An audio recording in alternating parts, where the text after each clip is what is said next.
नमस्कार, स्वागत आपका नादी टीवी पर। मैं हूं आपके साथ पारुल। आइए सीधा रुख कर रहे हैं उत्तराखंड का। आपको बता दें देहरादून, जहां मुख्यमंत्री पुष्कर सिंह धामी प्रेस कॉन्फ्रेंस कर रहे हैं। आज उत्तराखंड रजत जयंती उत्सव मना रहा है और इसको लेकर मुख्यमंत्री की प्रेस कॉन्फ्रेंस हो रही है। श्रद्धेय अटल बिहारी वाजपेयी जी को भी नमन करता हूं कि उनके अथक प्रयासों से राज्य की लंबे संघर्ष करने वालों को राज्य स्थापना का अवसर मिला, अलग राज्य हमारा बना और ये रजत जयंती समारोह की भावना है। और 25 वर्षों का ये एक उत्सव है कि 25 वर्षों में हमें अनेक प्रकार के अनुभव राज्यवासियों को मिले हैं।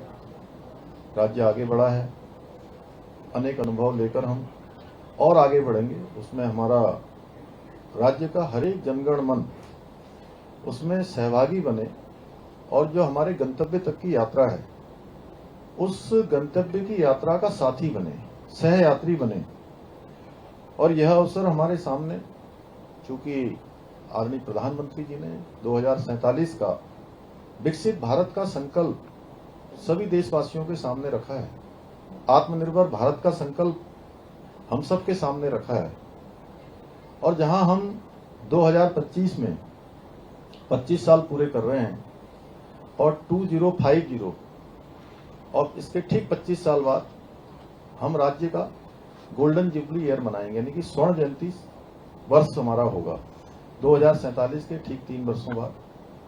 तो एक 25 सालों की भी हम इस यात्रा को आगे कैसे नियोजित करना है, एक नियोजन करके उसका भी एक रोड मैप बनाकर आगे बढ़ेंगे। मैं इस अवसर पर देश की सीमाओं पर देश की रक्षा करने वाले उत्तराखंड, जहां देवभूमि के साथ साथ वीर भूमि भी है और बड़ी संख्या देश की सुरक्षा, देश की रक्षा के लिए, देश की एकता अखंडता के लिए भारत की सीमाओं पर अपना सर्वोच्च बलिदान देने वाले उन अमर बलिदानियों को भी अपना नमन करता हूं।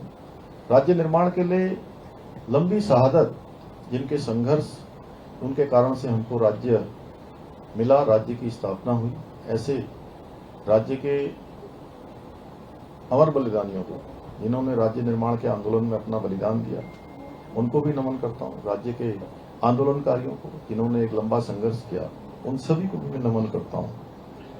और ये 25 वर्षों की जो हमारी यात्रा है, आगे का जो रोड मैप है, उसी को आगे बढ़ाने के लिए हमने पहली बार राज्य में ये विशेष सत्र आयोजित करने का भी निर्णय लिया है।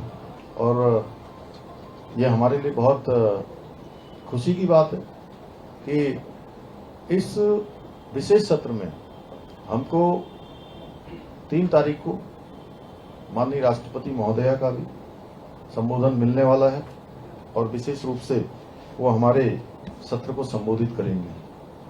और जिस प्रकार से राज्य स्थापना में हमारी मातृशक्ति का बहुत बड़ा योगदान रहा है और आज राज्य को चलाने में, आगे बढ़ाने में भी मातृशक्ति का बहुत बड़ा योगदान है। और देश के सर्वोच्च पद पर भी एक राष्ट्रपति ही है जो सामान्य स्थितियों, परिस्थितियों में पैदा होकर आज पूरे देश को दिशा देने का काम कर रही हैं।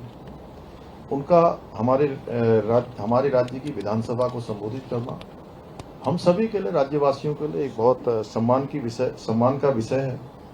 और सत्र में अनेक विषय, क्योंकि ये सत्र कोई कामकाजी सत्र नहीं है, ये सत्र एक चर्चा और आपस में सुझाव और आगे राज्य को किस प्रकार से आगे ले जाना है, पिछले अनुभव कैसे रहे हैं, उन सब पर चर्चा का सत्र है, जिसमें राज्य के समग्र विकास, उपलब्धियों और भविष्य की योजनाओं पर एक सार्थक चर्चा हो।